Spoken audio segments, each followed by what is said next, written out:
Take a nice deep breath, everybody, as best you're able to do it. Some of us I know are so tense that we'll pop if we even try. Look, I'm going to share a lot of things with you today. Many ideas that most of you won't be familiar with at all.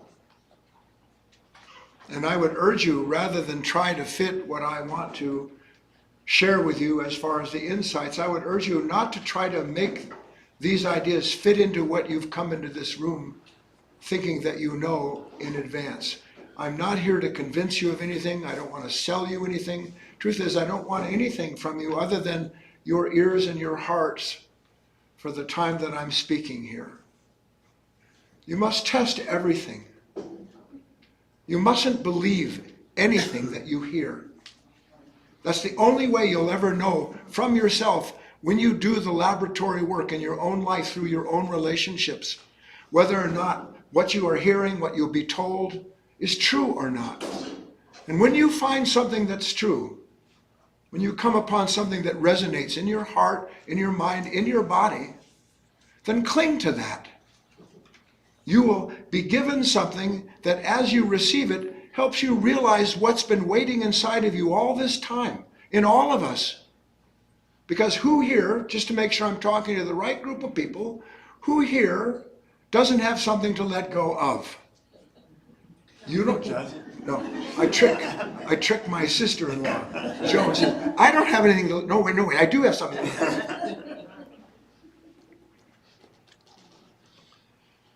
I have a couple stories that I'm going to tell you while I go through this material. Some of it is very evident, easy to digest, no problems at all. It'll sound even familiar. But keep in mind that when I tell these stories, one will start the talk and one will end the talk. That the point of the stories is to bring you as the participant, you as the observer, the one listening, to bring you into the story, because every character, every storyline, every aspect of what these stories bring, you and I are every part of it. We're the hero, the anti-hero, we're the storyline, we're the cast of characters. The whole shebang lives inside of you, already there. And that's, by the way, why the great teachings were always laid out in parables, in stories, because people could follow with their hearts and their minds and even feel with their bodies the rightness of it. So I would ask you to listen like that and to understand no one here is pointing a finger at anyone or anything. There's no judgment at all in this room, save for, I might add, the way you might judge the speaker further down the line. Lastly, I have to tell you, it's kind of a warning. Sometimes it looks like I'm going to come out of my chair, but I never do. I'm very passionate about what I want to share with you.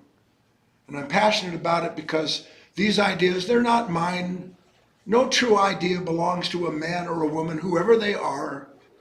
The truths that are passed down that set human beings free were laid into the foundation of this world before you and I even had a body. And all I'm here to do is to share with you as best I can what I have come to understand through my own interior work that has brought to me what I am now bringing to you. So with that aside, I'll often say to you, take a nice deep breath. That's to release some of the tension that builds while you hear me speak. I don't know why people get tense when I speak, but they do. Here we go. Nice deep breath, everybody. Good job. Now, I can see by this very handsome group that a lot of us are older, so there's some hope that many of you remember Bob Newhart. Anybody remember Bob Newhart? Yeah, of course. I have to tell you, I shouldn't do this. I have so much to share. 1,000 years ago, I was one of the first white soft rock artists ever to sign with Motown Records. I know, crazy, huh? And so I wrote music with some of the biggest stars of those days. I was personal friends with the Temptations, all of that business. But when I do radio shows now, or I talk to a group of people, and if it comes up, because I don't bring it up, the host says, well, is it true that you worked with the Four Seasons? Nobody knows who the Four Seasons are anymore. You mean you worked with winter, spring, summer, and fall? Yes. So this is a takeoff on a kind of an old Newhart story, but I'm turning it around so I can get all of us properly involved. So here's a young monk, and he or she has been at this monastery for a dozen years.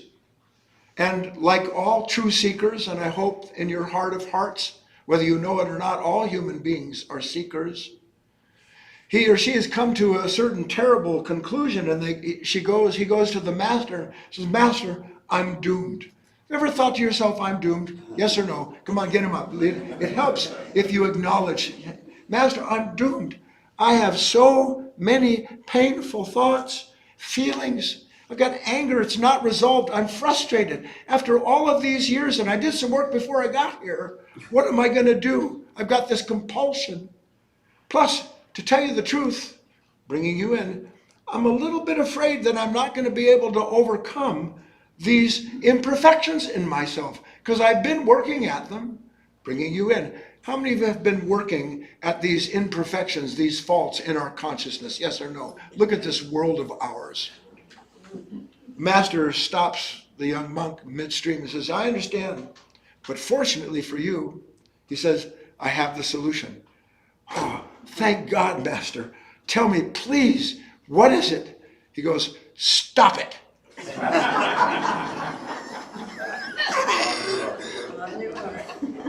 "Excuse me, Master, stop it." "Master, stop it. If I could have stopped it by now, I would have. Yes or no?" If I could have stopped this anger, this regret, these resentments, this pain of my past, if I could have exchanged this anxiety, the bitterness that comes from relationships that went bad, whether 2 days or 2,000 years ago, I would have done it. I can't stop it. I know I have to stop it, but I can't. Yes or no, please? Yes. It doesn't hurt to say yes. Some of you are going, "I'm not going to agree with you." It doesn't matter. I know it's true. Everything I say is true of you as it is of myself, as it is of every human being on this planet, no matter how well they're able to mask or pretend to be something other than they are. Masking, pretending is pain. Pretending to be a loving person when inwardly you have resentment for what you've done or feel that you might not get as a result of your kind actions. That's pain. And all of us live with that, just that nobody wants to talk about it. Here, we're going to talk about what nobody else wants to talk about. Are you willing to do that? Yes. Amen. Stop it. So back to the story. He says, "Master, I've tried everything. I really have. I've tried everything. What am I going to do now?" And the master, knowing something about the heart of the aspirant, says, "Well, perhaps you are ready to learn the secret of letting go. Are you willing to learn the secret of letting go? It's not going to be anything like you thought it was." How many of you have let go of something only to find out a day later it picked you up and it's still walking you around on a leash? Yes or no? Yes. Nice deep breath. I'll always say nice deep breath when I come to a transition, okay? That means we've ingested a little bit of what we do. It's always good to take a nice deep breath, by the way, when you're eating. It helps you digest your food. It also helps you digest impressions when you're sitting and listening to them, especially if some of them are making you slightly tense. Nice deep breath. Remember now, you and I are sitting someplace. There's not 65 or 70 people in a room. Nobody's looking at you and looking to see if you agree or disagree. How many of you would guess at or even suppose what would be my single greatest imperfection, the source of all of our weakness? Let me phrase it. My single greatest imperfection, the source of every last one of the true weaknesses that go with me? Who would want to even venture a guess? What is my greatest imperfection as a human being? Maybe I had to stop here. I'm looking at some of you going like, I have no imperfections. I always want to escape everything. Nicole said, I want to escape everything. Anybody else? Judgment. My greatest imperfection is judgment. One more, and then I'll keep going. Huh? Fear. Fear. I'm turning all the cards over. the secret source of all of these imperfections is our fear of them. Something that we don't even know we have, because when something happens and suddenly there's that triggered response, that negative reaction, in the throes of that negative reaction, what we never see is that that reaction is pointing to someone else's imperfections. It's pointing to the imperfection of the world that we live in. It's pointing to the imperfection of my past. And that's why I am like I am now. So uneasy, so unable to forgive, or whatever it might be. My greatest imperfection of all human beings, all of us, is that I'm afraid of my own imperfections. Now, I don't want you to take that as a truth. I want you to see with me whether or not it's true. How many of you have a moment where you walk into an office, you're driving in your car, you hear something on the radio, you're at a family dinner where we're surrounded by imperfect people? I'll give you a moment to think about it. In those moments, what happens when suddenly, and it is quite sudden at all times, that just like the young monk, something comes up, and in a heartbeat, all of my attention is placed on what my mind, my reactions, my eyes see as the source of that pain. I don't see the pain in myself. I don't see the judgment in myself, because I'm identified with who and what I'm judging. So that my mind is completely divided in that moment, with no awareness whatsoever of what's actually going on inside of my heart, mind, and body. All I see is what's wrong with you. All I see is how nutty that world is, how evil things are. That's all my mind grasps in that moment. And I cannot see, when all of my attention is thrust outward, that at the same time, my experience of that moment cannot be separated from the consciousness in which it is unfolding. So that what I'm really experiencing in that moment is my own consciousness, the content of my own heart. My understanding is challenged, and rather than see that this understanding is meant to be developed through every relationship I have, instead, I look at you and I say, you don't understand. How many of you are pretty sure no one understands the depth and breadth of your marvelousness? Come on. This is why, if we ever want to actually be able to let go, which is synonymous in one respect with this healing that needs to take place, it's not something that we think about, I don't think, much. You have an argument with somebody, you say a cruel word and you act inconsiderately. Nobody does that on purpose. Even the people who always do that do not do it on purpose. They do what they do because they don't know the pain in their own heart that pushes them to point at someone and blame them for the pain that is lodged in their heart and in their mind. We have pain that we don't understand. And part of the imperfection of our being, of our relationships with life, with God, is that there's nothing in us that is able to relate to the fact that I've come into this moment with pain. Do you think to yourself when you go to a family dinner that you're going there with pain? Or are you thinking about who you have to straighten out so you get rid of the pain by fixing them? You know the answer, don't you?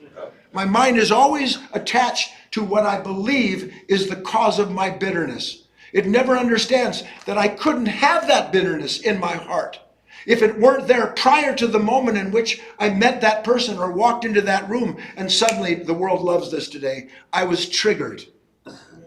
Nobody put a gun inside of you.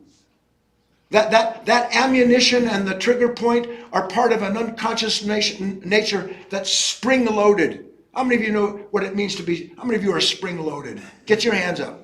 Come on, spring-loaded. What does it mean, spring-loaded? Don't look at me like that. Remember that line from the movie? You talking to me? Yeah. Taxi. Are you talking to me? I like her. She's not afraid. This is what it means to be spring-loaded, but to always have that spring expand and point the end of itself outside of you, instead of realizing that in that moment, you came into that relationship bringing with you an imperfection. Bringing with you an imperfection, meaning I brought into that moment, please listen, I brought into that moment with me something that was not yet complete. Something that had not yet run the full gamut, as all creations, as all creatures are intended to. To take every last one of these moments in which something has resided in with me, I don't know it's there for the most part until somebody sets it off. And I have unfinished business. Creation is an unfinished business. That means there's no moment in which anything in creation isn't being acted on by the will of the divine, by grand nature, call it what you want. A living light that brings into that creation what it needs to complete what it hadn't reconciled in itself. How does anything grow? Have you ever thought about it? How does a tree grow? How does a leaf? How does anything rise up out of the earth? Other than every seed in itself is incomplete. And yet within it is the complete expression of what it is meant to be and will become. Every seed. So the seed requires what? To sprout. What does a seed require? Sunlight, water. It has to have light and water. So the seed, while it's complete in its possibility, isn't complete yet. Because it needs something to come in and give it what will complete it in that moment. Yes or no? Yes. So here I am, I'm a little seed. Some light, and here comes the little sprout. Now, what does the sprout need in order to continue to finish the business of being a seed and growing into the mustard tree? What does the sprout need to do that? Sunlight. And to do that, it's got to get through the earth. So you got that, and it takes the sunlight in. And when it takes the sunlight in, what happens to that little sprout? It starts to grow. Now, when it's growing, can it grow by itself? No, it's incomplete. And yet it is completing the purpose of its existence, isn't it? And it's completing the purpose of its existence because it continues to receive that which is created to complete it. This is a big picture. Are you getting it with me? Yes. Deep breath. Some ideas that some of you I know are familiar with, but I need to cover it because it'll help us make this journey that we're on. There are certain axioms. That means there are certain truths passed down through time. We know them, we've heard them. And by and large, when you hear something that is true, you don't really usually have to think about whether that's true or not, right? Right. If you would, please turn off your phone. Unless that's heavenly music. Here's an axiom. You might repeat it after me. The inner determines the outer. The inner determines the outer. What does that mean? The inner determines the outer. It means that everything that I experience in the world is a result of it being reflected in my consciousness, and so that at all points in time, what I call the experience of the world is actually the experience of a level of myself I don't even know about yet. Because how would I know? Have you ever seen somebody in pain and you actually knew they were in pain? Yes or no? Now, when you actually experience somebody's in pain, do you think to yourself, let me add another 40 pounds to that person's back? Or is it innate in you, you know, I'm suffering too, but I know I can't add pain to this person. How do I know that that person's in pain? Because we have this capacity for perfect similarity. God made us perfect reflections of one another and the world, so that everything we see transpiring outside of us has a corresponding feature in our consciousness. That's how I know anything. And I'll tell you something really wonderful. There will never be anything in this life that you will ever experience that isn't already a part of yourself. And we love that part when we look at the ocean or we see these beautiful trees. I'm all on board with this lovey, life is beautiful, love, love, love. When I'm like that, I love it. But then if you go, no, no, no, I go, oh, yeah, yeah, yeah. And the next thing I know, love has turned into what? Oh, no. Just like that. Now, where did oh, no come from oh, yeah? It came from something in me that spontaneously, if you will, reacts to something that brings up something in me unfinished and imperfection. And suddenly, all I know to do is to look at you as the source of whatever the fault is that's taking place in the moment. Everybody still tracking with me? Now, here's the good part. It's all good. How many of you ever picked up a hot skillet? When you pick it up, did you think to yourself, now what have I done? Anybody? No. No. What happens instantaneously? Drop it. I know this is a quiz, but you'll see it all connects. Why? What? Oh my God. Pain. It hurts. Yeah. Now, thank God the body doesn't have to wait for you and I to know what's happening to it. Okay? Because you can, I am the stupid, your hand's sizzling. I'm the stupidest human being that ever lived. Why would I have wanted to pick up that skillet? Oh, I know, I was thinking about George and what he did 3 days ago at work. No, it's instantaneous. Yes? Yes. Because it hurts to hold on. Yes.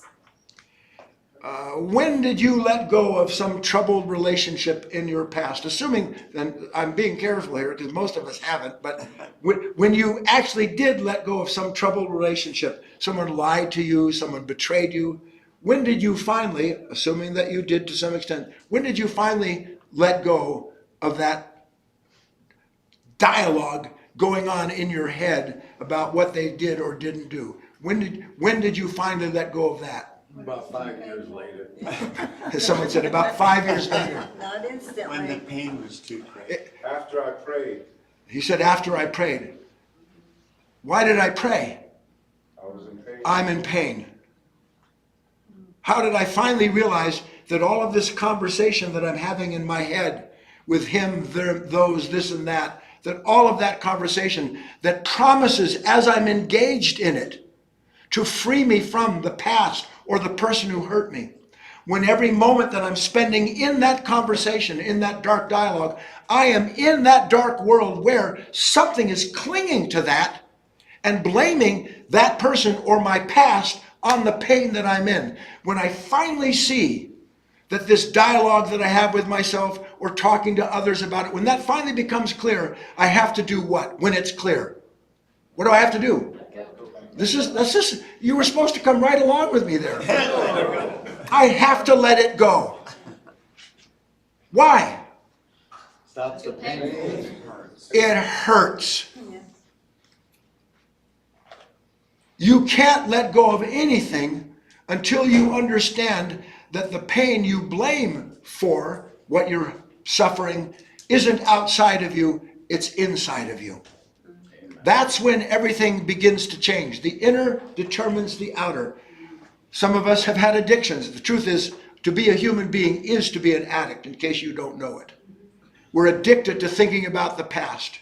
We're addicted to thinking about family and deriving either all kinds of enmity or pleasure, depending on what family member we're juggling around in our mind. We're always, yes or no, in thought. Yes. How many of you have ever driven past the on-ramp to Burger King? I don't know what it would be. Where was I? I was in thought. I was deriving an identity from a ceaseless consideration of what my mind is trying, listen now, to resolve by thinking about it. So there's a disturbance in me. I don't know there's a disturbance because I'm thinking about what disturbed me. And I'm always trying to come to an end to do what? To finish the business of this imperfection inside of myself. The moment that went by where instead of realizing something beautiful and true has happened, I can learn. I can learn.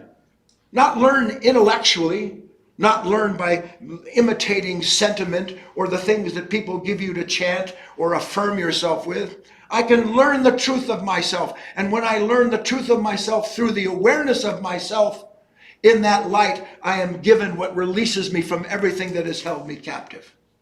So I finally stopped being an addict when what? When I actually realized I'm powerless. An addict comes to the end of his or her addiction in the truest sense when they understand that of myself I can do nothing. That's when it comes to an end. How many of you have ever reached in your life some point like that? I'm just curious. I can't stop thinking about that person. That's an addiction. I can't stop thinking about that guy that betrayed me back in my business dealings 30 years ago. Because I could have been champ. I wouldn't be someone who's where he is now. I'd be someplace else. So the mind wants to revisit a point in time where it was made a victim, in quotes, by something outside of itself. That moment is come and gone. But does the sense of being a victim come and go? Yes or no? No. And what brings it back to life? You do. An unconscious nature that brings up what it doesn't want to think about. Yeah. Imagine. It brings up the very thing that when it brings it up, it suffers over having brought it up. And then what's its solution to suffering over what it doesn't want? Think about it a little more. More suffering. More suffering. Useless suffering. Useless suffering. What I've come to share with you is a way in which you and I can begin to go past this idea of useless suffering into, and I'm being very careful here, so don't just throw it out, into a new kind of conscious suffering. A way in which to use what is using us up and has just about used this world up till there's nothing left in it. By constantly reimagining a time to come when this pain and conflict will be resolved, and by and large resolved because there is an authority outside of myself. Whether it's my pastor, my priest, my rabbi, whether it's the government, some political affiliation, some authority outside of myself, including, please listen to this, when you are afraid or angry or anxious, who do you turn to? And be very careful. You turn to something telling you what you need to do in order to get rid of that pain. And in the moment that you turn to something to tell you what to do about how to get rid of that pain, what are you doing other than affirming in the existence, that moment, that this pain belongs to me and somehow I need an authority outside of myself to bring an end to this pain. The authority to bring an end to pain in your life was given to you when you were born as a human being. And the authority is to see that that pain does not belong to you save for your resistance to it. That pain is not yours. It is a residual effect. It is an imperfection in this consciousness intended to be acted on, listen to this, by that which shows you the imperfection, and when it does, that you don't look away from it. Isn't that what we do? The minute some kind of fault comes up, let alone somebody blames us for something, the minute there's some kind of pain, all my mind knows how to do is to go into thought. And it goes into thought in order to reason out why it is that after 4,782 years, I'm still aching over what he or she did or didn't do that long ago. You know the definition of insanity. Who knows it? Doing the same thing over and over again. That is the definition of insanity. And we're really good at it. And we've perfected it.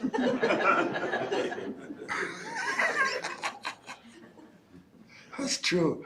I enjoy golf. It's about the only exercise I really get. And I'm a student of the game. Because through it, one learns about not how to be a perfect golfer. No such thing exists. But what is it that's in the way that's keeping me from doing what is natural to produce a natural outcome? Thinking about it. Fear of not being perfect. Where does the fear of not being perfect come from? Listen, I'm telling you as best I can, the source of my pain, the source of your pain, was planted in the beginning of this birth of this consciousness by something that said, I know what perfection is. I know what perfection is. And don't say that you don't think that to yourself, else why do you try to perfect everybody you know? Aren't you always trying to perfect everybody you know? Come on, give it up, yes or no? Yes. Now I can only perfect you because I'm not quite there yet. I want some humility in my life. But where is the pain outside of some idea that never stops measuring who and what you are against what you just did or didn't do? Where is the pain other than in that comparative mind that never stops looking at what things should be, finding you've come up a little short? How many of you come up a little short most of the time? You come up a little short, and then when, I love this, and when you come up short, the very perfect nature that points that out to you, how does it fix you? With a hammer. Yes or no? Yes.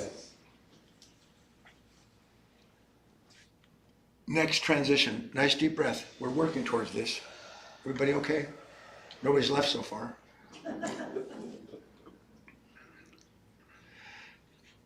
Nothing can be healed that is unseen. What remains concealed cannot be healed. What remains concealed cannot be healed. That's one of those great axioms.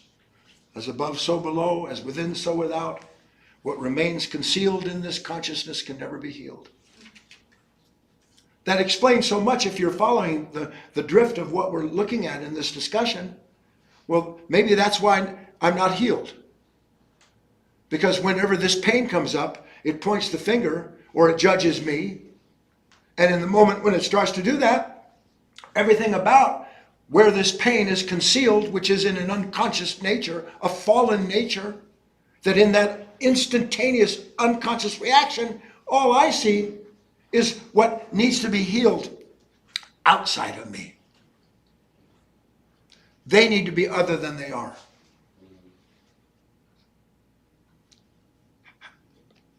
I know that most of us don't think this is true about ourselves, but I'm going to ask you to see it.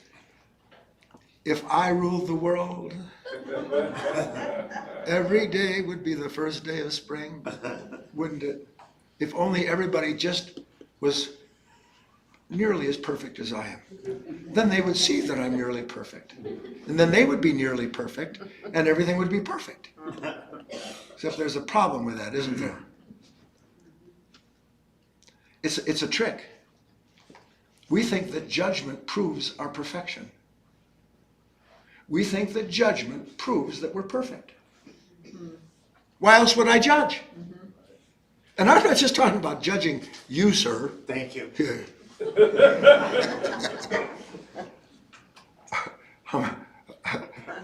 I can't get it out. How many of you judge yourselves? What did Christ say? Judge not that ye be not judged. Why? Because back in the day, in that language, he was trying to express, help you see what I'm sitting here trying to help you see. That it's an illusion. I judge without knowing I'm a judge because I don't know, I think I'm mostly perfect. And the reason I don't know that I'm not quite perfect and the reason I judge is because that hides from me just all of these imperfections. Imperfections. Now, we're going to make a big switch here. Give me a second, if you will.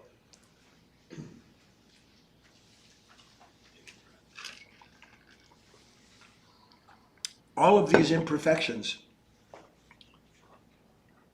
and if you followed me, do we agree to some extent that though you may not think to yourself, I'm afraid of my imperfections, my actions speak louder than my beliefs. Yes or no? Yes. So I don't know that I'm afraid of my imperfections. So I think I have to cover them up. I have to wear that proper face in the moment where somebody is saying something to me. I don't want them to see they've hurt me. A perfect person doesn't show pain because they're not in pain. So this moment in which there is this sudden, and it is sudden, experience. And this is the difficulty. I'm so conditioned.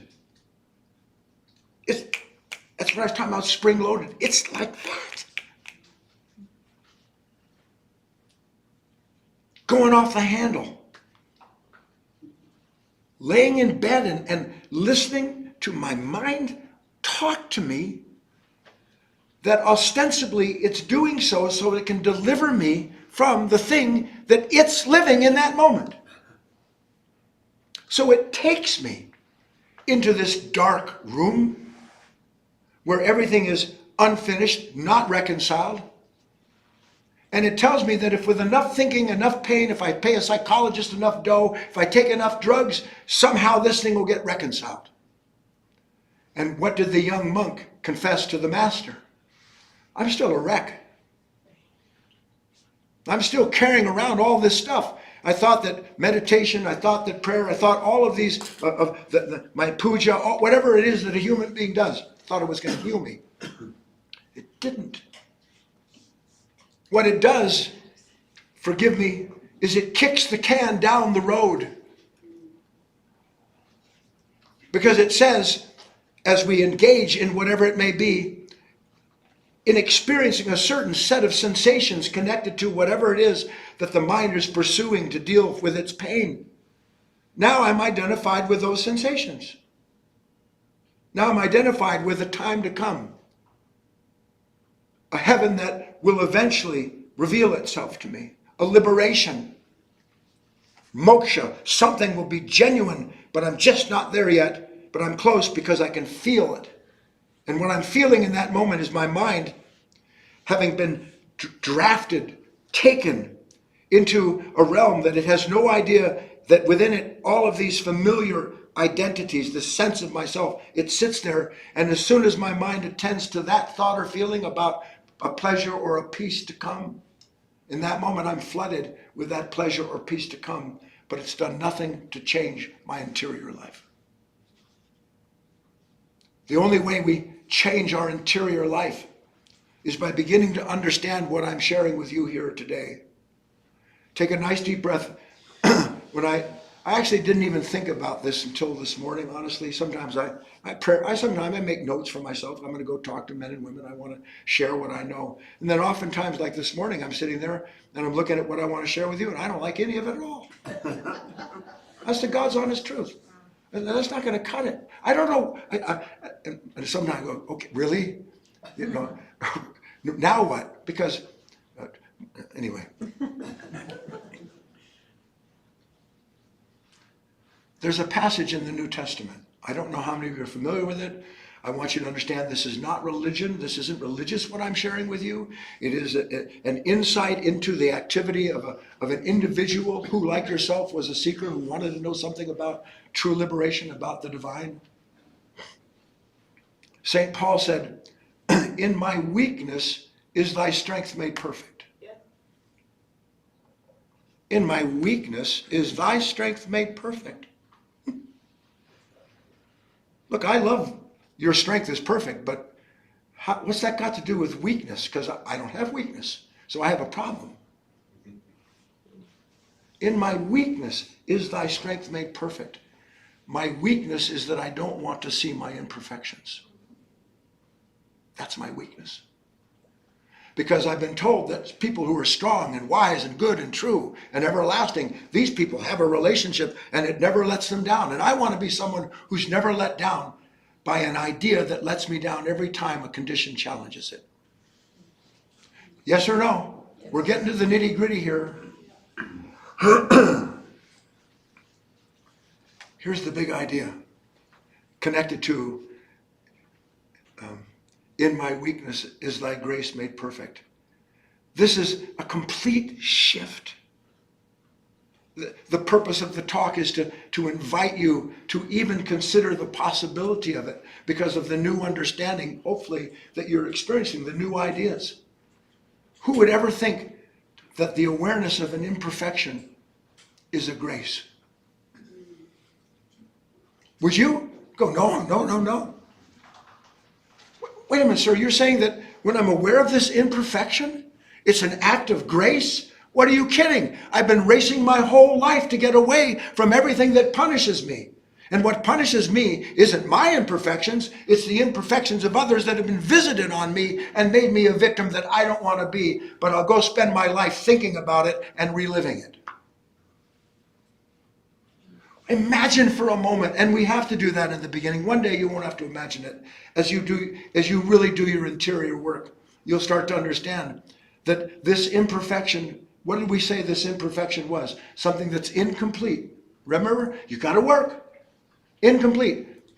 That little seed is incomplete, even though it holds in its the complete fulfillment of its existence. You and I, human beings, spiritual seeds, sown into a world for the purpose of bringing down into this earth, if you want, what is heavenly, the will of God. So that seed is incomplete. All seeds are. They need what? They need that which brings out of that seed all that is required in that moment for it to receive what it needs to become the next stage of itself. So imagine for a moment, instead of judging yourself as, let's get back, how many of you judge yourself fairly mercilessly? Let them up. Judge. What if I actually understood that the moment where I am being tempted, and it's a proper use of the word, do you know the original meaning of the word temptation is to try to complete yourself? In the Aramaic, the original meaning of the word temptation, to try and complete oneself. So here I am, and suddenly I'm not feeling so complete. But the reason I'm not feeling so complete is because you just came and took something from me that was rightfully mine, some image, some idea, some belief I have. You threatened me, and when you did, by your very character, incidentally, which isn't perfect yet, but I'll get you there. In that moment, it's just instantaneous. I look away. This nature does not want to know itself. It wants to know the reasons why it is the way it is, but it wants no true self-knowledge. This is what we are gathering here as we sit, is insight and understanding that there is an aspect of ourself that, I don't know if you remember, I can remember it. Do you remember growing up? You made the smallest mistake. I mean, literally, you made the smallest mistake. And I was lucky. I had a wonderful mother and father. As far as mothers and fathers go, I mean, everybody's dysfunctional. This is Earth.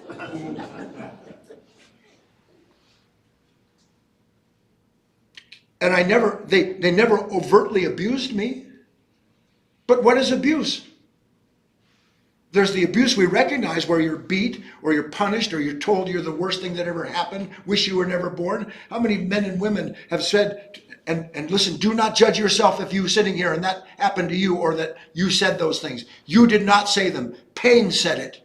That nature that has to find some outlet for all that it's going through. It's what lashes out because it has to point to something outside of itself in order to escape its own imperfection. So parents blame the pain of their imperfections that they can't resolve on their children. And they don't know they're doing it. Any more than you and I know we're doing it when we, in quotes, blame someone for the pain that we're in. We don't know it. So what I'm getting to here, as best I'm able to try to reach it,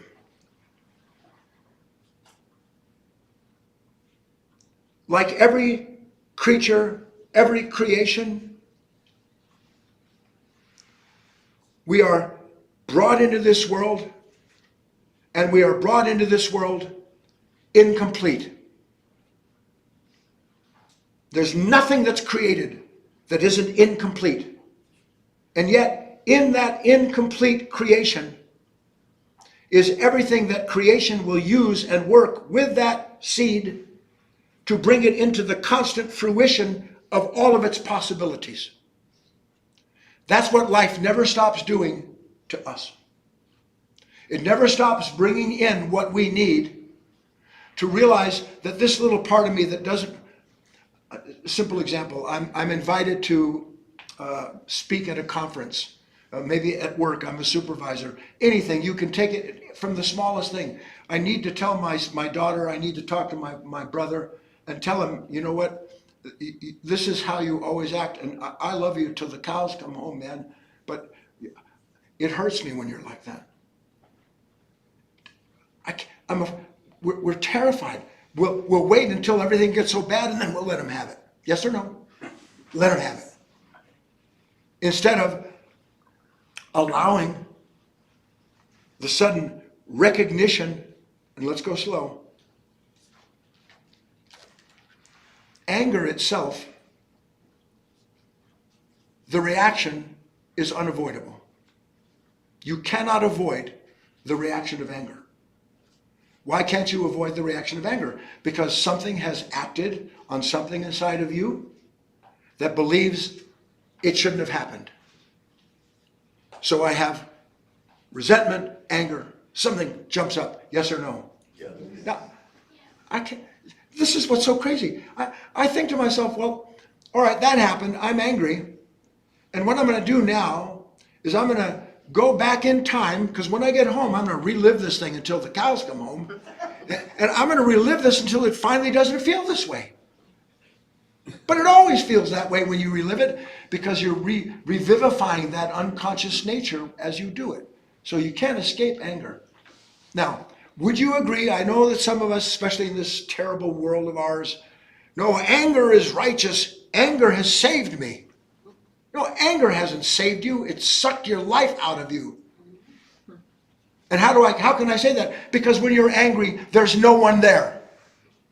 There's just some you that in your righteousness of what's telling you, you have the right to be angry, all the rest of that. As it's doing it, where is it pointing? What is it looking at? The imperfection that it blames the anger on. Yes or no? Yes. What if I realize, you know what? This anger that I feel towards you is because I haven't perfected inside of myself the understanding that allows me to use the revelation of this imperfection to transcend the nature responsible for it. To outgrow myself. Just as the seed outgrows the husk, the sprout outgrows the little sheath. So human beings are intended to consistently outgrow themselves. But you can't outgrow yourself when you're busy trying to prove to yourself that you've already reached the sun, that you already know everything, that the only problem is you just haven't perfected it yet. The idea of perfection that human beings imagine is the source of their suffering. You are created to be perfected moment to moment to moment by the Creator that gave you that life. That's how you are perfected. But you're only perfected in the relationship to your ability to recognize, here I am. I'll take a perfect example. I was sitting back there before class started, before the talk started. I was making a couple little notes, like I was telling you. And I looked down and what do you think happened? One of my favorite red pens decided it wanted to spit all over my hand. So now I got a complete red hand. And I'm thinking to myself, oh, this is great. Not only do I want to get some notes down, but people are going to think I murdered somebody. What happens in a moment like that? Put yourself in that place. There's a sudden reaction, isn't there? Yeah. And what's the reaction? No. No. Go ahead, do that. No. You do it all the time. No. Why? Is that a perfect reaction or an imperfect reaction? Why? Because resistance can't learn. Resistance can't learn. Resistance is instantaneous separation. And in the act of instantaneous separation, that by the way, I am conditioned to live presently, I'm cut off from the grace of being given the insight that there's still this part of me that believes nothing should happen, especially red ink all over your hand. Can I do anything about the red ink all over my hand when it happened? Can I? Wipe it off. I could spend my life, well, I'll change the metaphor. What about the pain that spilled over my heart when you said what you said 20 years ago? No, it's just unfinished business in my heart. I swear to you. And the divine God, Christ, call it what you will, it has established a relationship between what is timeless and heavenly and good and true. It has established a relationship between itself and everything that comes into existence as a result of its grace. And the relationship of that you are given that way is only fulfilled when, instead of having this knee-jerk reaction and blaming others, remember what I say, the inner determines the outer? Instead of blaming others, I'm not going to let my mind steal my attention. I'm not going to let my heart be gravitated, the gravity of blame. Think about it. The gravity of anger. I'm drawn into it. I'm drawn into it. You're not meant to be drawn into anything dark, into anything negative. You're meant to feel the gravity of that, and instead of being drawn into it, to be drawn to do what, and again, Christ called it metanoia, the transformation of the mind, of the heart. To repent, not repent, to turn around. To turn around in that moment, and instead of looking out and seeing everything that this mind wants to look at to justify the pain, to turn around and see, this is the moment, this is the act of grace. Oh, if I could get that through to the world. How different, not just your life, but like a ripple effect. Everything would be different because you'd be different with everyone you know. That's how the world changes. Not by laws and morality governed by this or that. Not by reading sacred scripture, none of that. It changes when a human being, by the grace of God, begins to understand, you know what? There's a lot of stuff in me that's unfinished. And it's not going to get finished tomorrow. And it's not going to get finished when I die. It needs to be finished now, and it's being given to me to finish it every time it appears within me as an act of grace. Every time. So I got to bring an end to this talk so we can have our dialogue. I wanted to tell you this really good story, but I don't have time to tell you the story. Tell us. Are you okay with an extra 5 minutes? Yeah.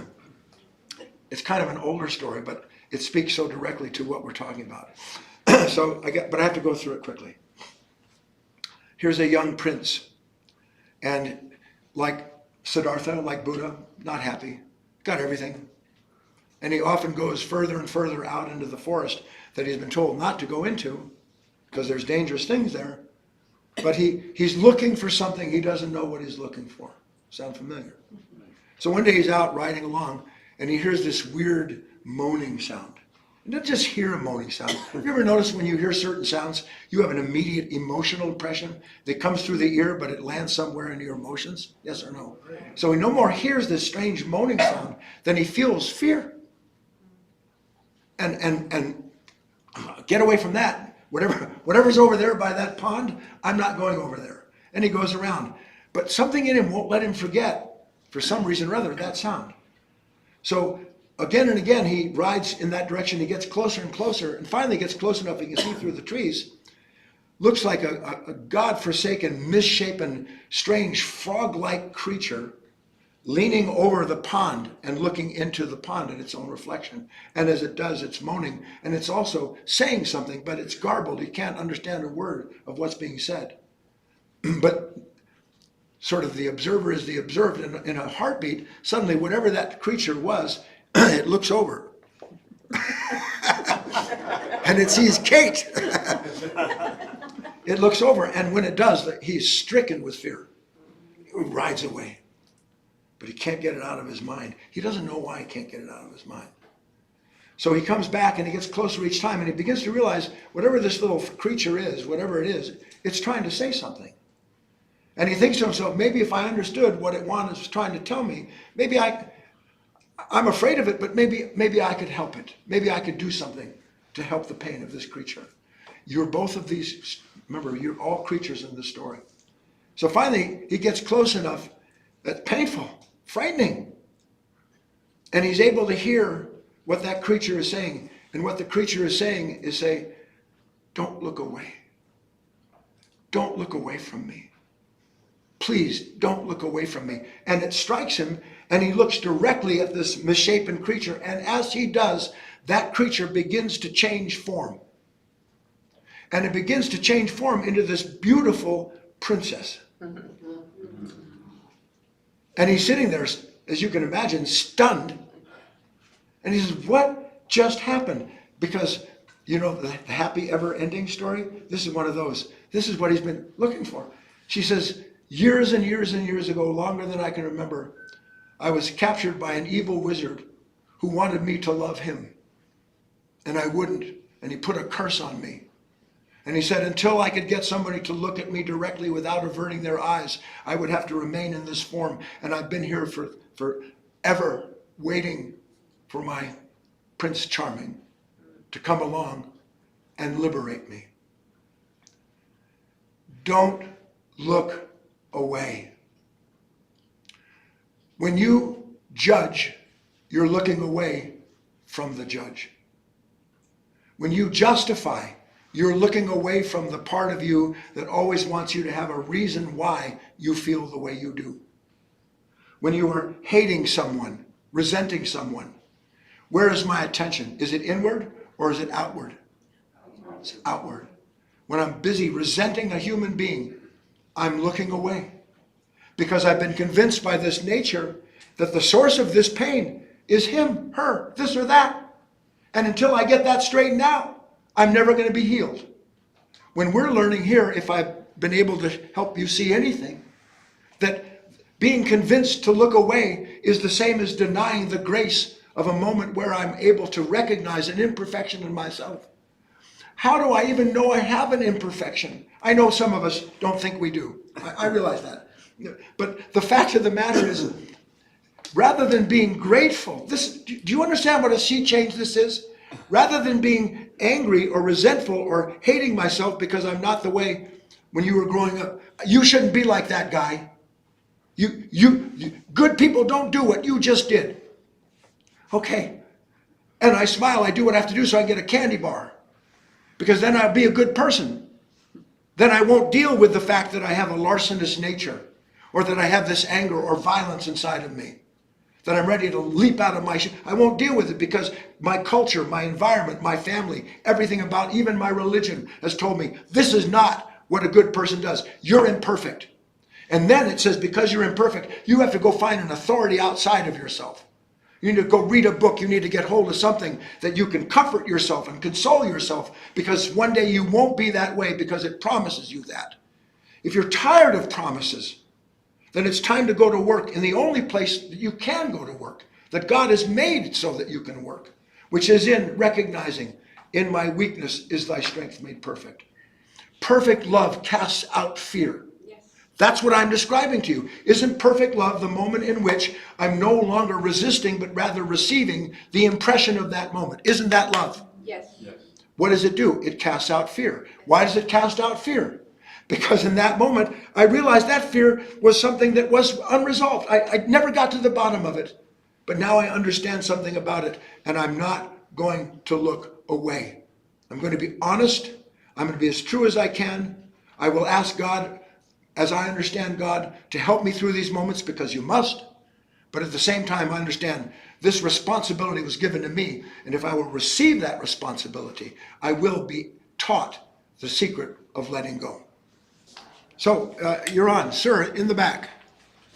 How do you deal with appropriately with wrongdoing, whether it's a child or a leader? The gentleman has asked, how do you deal appropriately with a wrongdoing, whether it's a child or an adult or a political figure? That seems to be on. That seems to be on everybody's mind.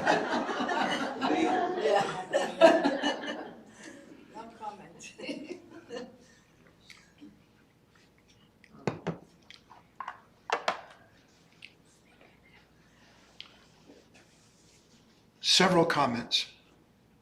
I'll build them. A, if I lash out in anger, and there wasn't even a me that was angry the moment before, then I am the instrument of a blunt force. And it doesn't matter what that blunt force does, it will receive in response another blunt force. It's impossible that it doesn't happen that way. When Christ said, resist not evil, the actual Aramaic is, do not oppose what opposes you.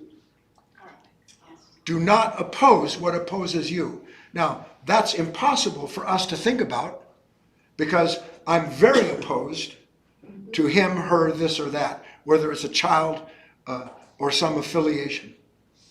So how do I get around and understand that? So keeping in mind everything we've talked about, so that this reactive nature, so that this part of myself that only knows how to judge, because why am I angry at you to begin with? Can I be angry with someone without having judged them first? No. Please, I'm asking you to see it. I know the answer. No, I cannot get angry without judgment. It's impossible. But I don't know anything about the nature of the judge. I was raised a certain way. I'm conservative. I'm liberal. My environment was this. My family was like that. I was brought up in this religion, taken through these spiritual things. I drank a lot of carrot juice. You fill in the blanks. I'm talking personally. Step one. Before I speak, let me know the nature of the speaker. Before I act, let me know the nature of what's about to act. Let me turn around instead of look out. Part two. When I start to do that, if I would even work at it, I would gain lessons that nobody can teach you. If Christ himself were here, he couldn't teach you this. Your nature is your reward. Your nature is your reward. So if I'm identified with this anger or this resentment, what am I receiving in the moment? For one thing, I'm certainly not being, the unfinished business of this nature isn't being served, is it? What's being served? The unconscious nature. So in this instance, anger becomes my God. I follow it. Look, I know this is tough stuff. Do I not follow my anger? Yes. My God. Fear says, oh no, what's going to happen? Oh, thank you, fear, for showing up. Help me understand what to do. I know what to do. Go do this, go get that. Dream about tomorrow. That's the answer. The God of tomorrow is the answer for most human beings. Lastly, connected to the other thing I said, there is such peace in this I can't even begin to tell you.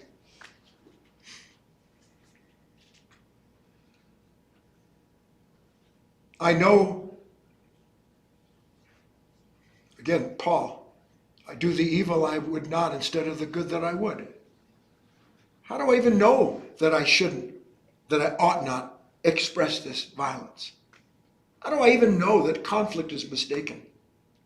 How do I even know, even a hint, that somehow this resentment is burning me up when I have every reason, because I'm convinced to look away, that this is the right path, the only path I know. But as I grow into that understanding, really into the light of that awareness, again, I go before you to make the crooked places straight. There's a light. It lives within. You don't have to be religious. You can see it. How did I know in that moment that I probably shouldn't have said it, but I did anyway? Because something was saying, use this differently.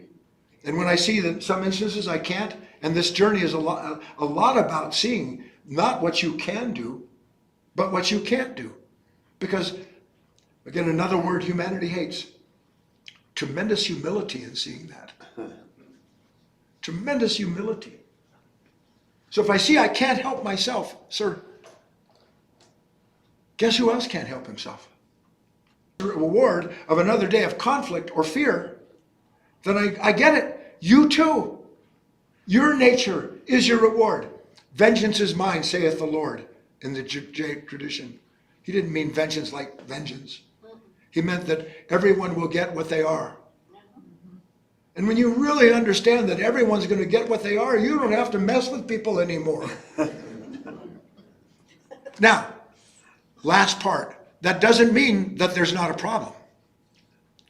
But now, instead of being the one who's going to go in there and blow the door open, now I'm going to be someone who understands the nature of the door, who's on both sides, and what actions are appropriate and what aren't appropriate. Then I don't harm myself, and I can't harm you either. That's the best I can do, sir. Please, anyone else? Yes, ma'am. What do you think of the saying, when someone shows you who they are, believe them, What do I think when someone shows you who they are? who they are? And then I was told you should believe them. Oh, well, I'd say that's bad advice. She said, what should you do when someone says, they show you who they are, and they say, you need to believe me. By the way, if anybody comes up to you and says, you've got to believe me, run. By their fruits you will know them. Yeah. Their actions, not their words. Their actions, not their words. And in this instance, to understand, I don't have to fix you. You want me, you go, you do it. Look, you might be my sister. You might be my mother, my brother, my whatever. Okay, but don't expect me to follow you. Don't expect me to do what I've always done my whole life. Talk about an imperfection. You didn't know you were going to get this, did you? Talk about an imperfection. How about this for an imperfection? I love you. I'm going to do this for you. I got that. I just need to borrow a little bit. But after I get that paid back, or after I work all this out, everything's going to be copacetic. Trust me. Yeah, trust me. And they may not even use those words. They can actually emit that, can't they?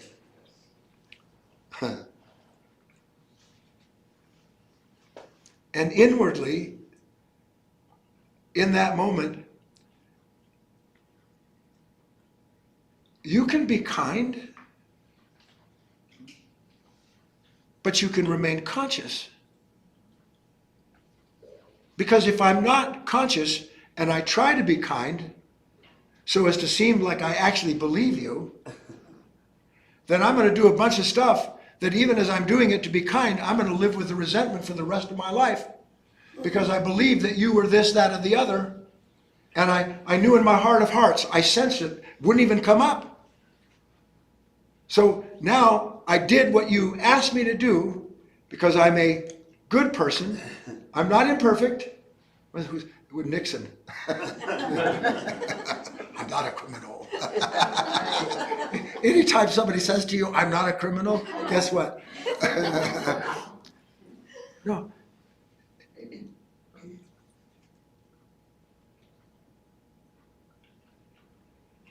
Fear that someone won't like you is an imperfection that is only healed by realizing you don't need people to like you to be a whole human being.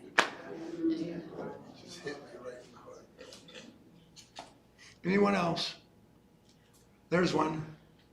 Again, I want to express gratitude for you being here. We actually are from Canada. Yes. What a privilege it is today. Thank you. But when I was talking to you a few minutes ago, I had mentioned that I've been in the 12-step program for quite a while. And we follow our acceptance prayer. Yes. Like whatever is outside of me, I cannot accept a person, place, or Yes, thing. yes. And you thought that, then you had said something that I thought was so profound. I will repeat it as best I can. Thank you. Will you remind me? Go right to the heart, not the head. What she shared with me and what she's asking now. And this is, you'll forgive me if I backpedal just a little bit. Better someone be in a program where they are at least in the company of others who are struggling with their own imperfections, so that they have the encouragement of that magnetic center that's connected to something like that. But in the end, a person begins to realize, and she was saying that part of the program is this prayer of acceptance. Grant me the serenity. Well, it's not that one. Can I read this one out to you? No, I think we get the drift. Okay, thanks. And what I said to her is that as long as it takes, better to sit with something inside of yourself, a compulsion, a habit, a weakness, an anger. Better to sit and say to yourself, I'm going to accept myself as I am, than to express that violence, that conflict, or that addiction. But that in the end, this kind of acceptance is actually an unseen form of resistance. Because why do I have to accept this if I see it hurts? Why do I have to accept? The mindset is that somehow or other, in the acceptance of situations I don't want, that I've made peace with that situation. But if I've actually made peace within myself with that situation, I don't have to accept it. It's part of my life. It's part of my heart. It's part of my mind now.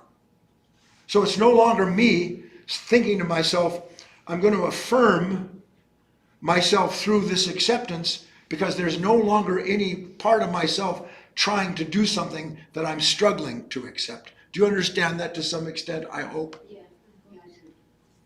People, what we call affirmations, this is where a lot of people run out of the room. What you call an affirmation is secretly a negation of what you are trying to escape in yourself. I affirm I'm a good person. Why do I have to affirm I'm a good person? I'm asking you, why do I have to affirm that? You're good looking. Thank you. You're kind. You're kind, and you'll be more kind tomorrow. Why do I have to affirm that? Unless there's something unkind in me that wants me to attend to that feeling so that I can think of myself for that long that I am a kind person until you burn my toast.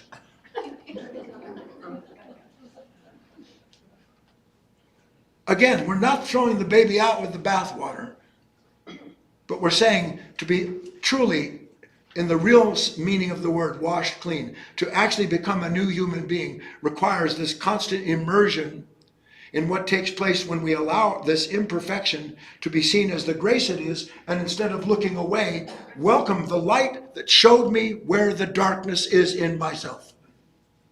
Welcome the light that shows me where this darkness dwells inside of myself. Where instead of I don't do the good I would, but the evil I wouldn't, you have to understand, Paul or any of these great teachers, masters, they're you and me. It's this consciousness. So he was just saying, I went to my family dinner and I threw that drumstick at my brother when he challenged my designated political group.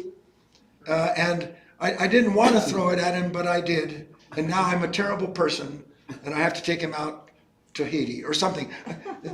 I didn't do the good. I did the evil. Of course I did the evil, because until I understand that everything in me that wants to judge or blame you for my pain is part of an imperfection waiting to be perfected, which is through the completion of that consciousness, as only God can help a human being do. Okay. Yes, ma'am. Now, when we get to the recognition, okay, of the imperfection. We're getting to the recognition. Okay, now what do we do with it? Now what do we do?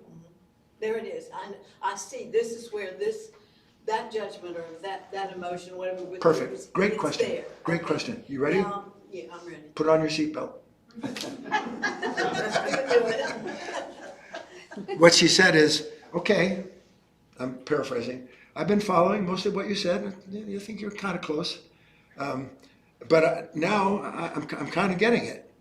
So I am, as a human being, an unfinished piece of business, and I can't finish myself. I can bury myself, but I can't finish myself.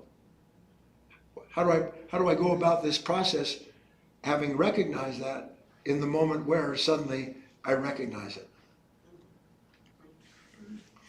This is years ago. Maybe it was because I was looking up, I like to look up the origin of words.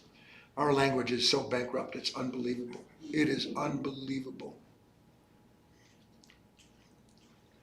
Do you know the root meaning of the word patience? Hold on. About to. To suffer on yourself. It means to suffer yourself. The root meaning of the word patience in the oldest language, to suffer myself. In your patience possess ye your soul. Well, what has that got to do with anything? Patience possessed my soul because in my patience I bear all things. But not bear because I'm strong, not bear because I'm wise, not bear because I'm perfect, but bear because I see that if I don't bear what I'm being shown in myself now, that it'll never be transformed. So in my patience, I have an exercise. You want the exercise? Sure. Okay. It's one of my favorites. It's called Stop, Drop, and Endure. She got it already.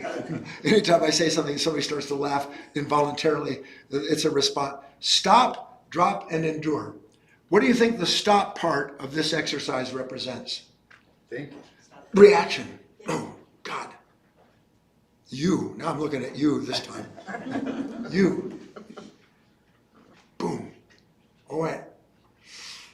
This anger, this fear, this negative reaction. It is an indication of unfinished business. Stop. Holy cow.